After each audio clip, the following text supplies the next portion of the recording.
Hello, I'm Dr. Robert Sikora, creator of the Leading from the Helm model and the 8 Factors of Engagement. I want to thank you for taking the time to experience your 8 Factors of Engagement individual profile and taking command with purpose of your own professional engagement. You're about to embark on a journey that will help to create an employee-led culture of continuous engagement. When we look at the Leading from the Helm model, the organizational perspective has strategy or the organization's purpose as the true north. From there, leadership, being consistent with what they say and what they do, help to build a purposeful culture of trust, one in which teams can work highly effective together. Within those teams are individuals. Each and every one of us is somebody who works within organizations, and we work within teams on the work processes that serves our customers achieve the results that we're looking for, which allows us to grow and sustain the mission and the vision and the strategy of the organization. So as you can see, engagement is the foundation of the Leading from the Helm model. The 8 Factors of Engagement is the most holistic, balanced model and the most actionable model that has been created to date.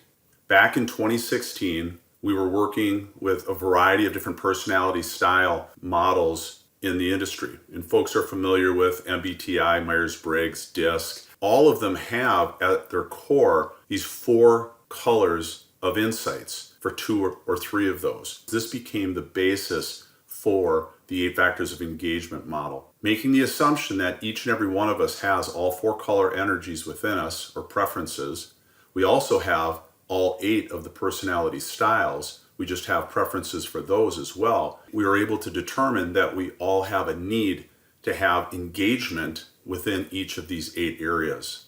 So as a result of deep metadata analysis around other models and other research around employee engagement, we were able to, through that research, determine that these are the 8 factors that make up a balanced, holistic approach to engagement. As a result of our research and having worked with the model now for over 5 years, it became clear that there are certain factors that kind of have a heavier weight to our engagement. The first of those is purpose. And we've really learned a lot during COVID as well about this, that purpose really helps us get through times of adversity and challenges, both individually and collectively. But what we also found was that is true if and only if trust exists within the culture as well. So a certain level of trust needs to be present for the rest of the model to even work. Now, all 8 of the factors of engagement are critical, again, to a balanced approach. From there, we were able to determine that there's a bit of a hierarchy within the model as well. Now, I already talked about purpose and trust. Well, purpose is at the foundation, along with accountability, having clear expectations for doing great work and understanding what it is that I'm responsible for is foundational. And it takes time to build trust, so trust comes into that reliable level along with resources. And then we move up to a sense of belonging through care and recognition, and ultimately the growth level around agility and development. Now, it's important that foundationally our top scores are at the foundation.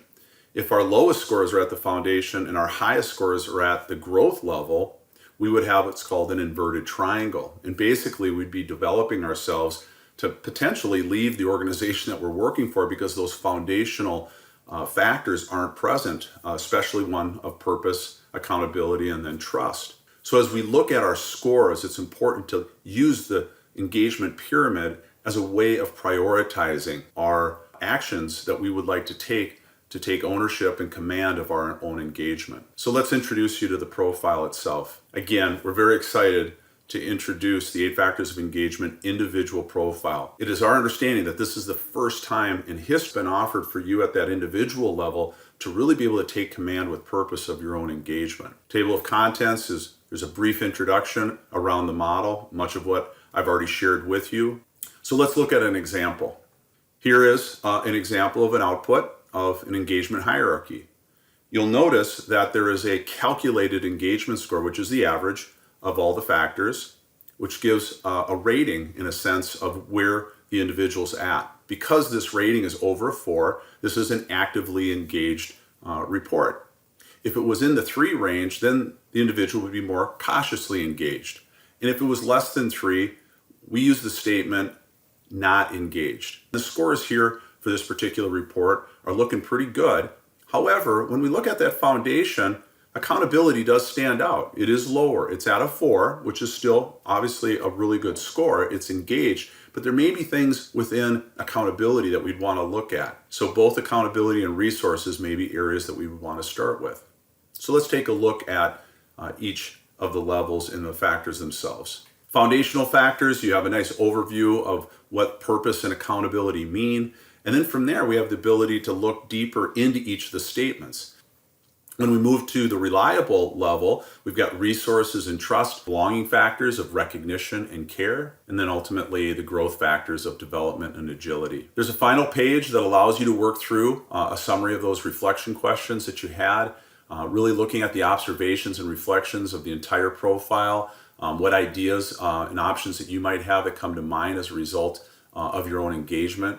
What can you do right now to support your own and others' engagement, which is really important, our ability to support others. Suggested action items as a result would be to prioritize your engagement factors. What are the ones that you really need to be working on? Again, the hierarchy will really help you with that as you work through. Identify factors that you can take immediate action on. Sometimes there's even something in development like the quarterly talks. And just getting really clear then on what you can do around your own engagement and take, again, ownership of that. It's important then to schedule some time with your supervisor or leader, being able to really share and open up the things that matter most. This is something that would really help them to better lead and guide you. And then get prepared. Every quarter, ideally, your team is going to be pulsing the 8 factors. And as a result of that, you want to have a discussion, a robust conversation with them on how you can collaborate with them to really come up with action items that you're all in support of to do individually, collectively, and then where you can gain support from your organization and leadership. Again, I want to thank you for taking the time to complete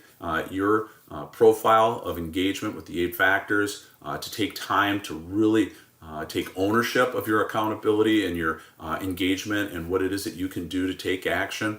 And if you have any questions at all, feel free to call us, contact us at our number, or just by typing in crew@Sikora Consulting, and be more than happy to provide additional resources. Thank you.